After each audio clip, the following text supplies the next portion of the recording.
Hello friends, welcome to Electropixels. If you like our channel, please don't forget to like, share, subscribe and press the bell icon for getting further notifications. Hi friends, welcome to Electropixels. It's a 24-inch LED TV. Here in this TV, the complaint is backlight related fault.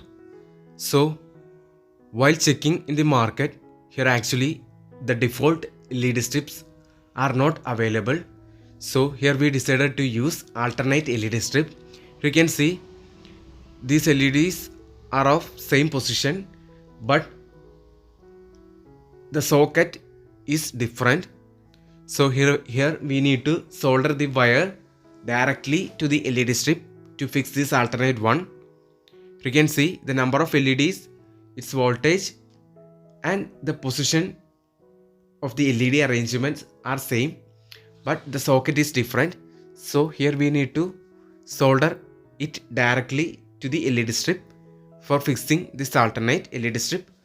While repairing backlight related fault, we should always try to replace the entire LED strip with new one to avoid future repetition backlight related complaints. See friends, so now let us fix this each and every socket. Before that, let us check the backlights using a LED checker. See friends, these are the old one. Here you can see that are only one LED strip is working. But here we going to replace the entire LED strip with new one to avoid future repetition backlight related fault. See friends, the new LED strips are working properly. Since the sockets are different, so we need to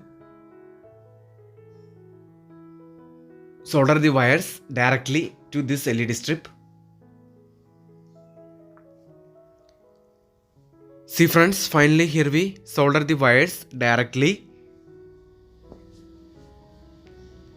So now we can put the panel, reflector and diffuser sheets panel back to TV frame. After changing the LED backlight, we need to adjust the backlight level. We need to keep the backlight level minimum 30 to maximum of 60 to 70% to increase the lifespan of LED backlights. See friends, finally here we connected the panel frame and all sockets back to the TV. And here you can see the result. Now the TV is working properly. So the backlight related fault is solved successfully. So that's it. Hope you like this video. Thank you for watching.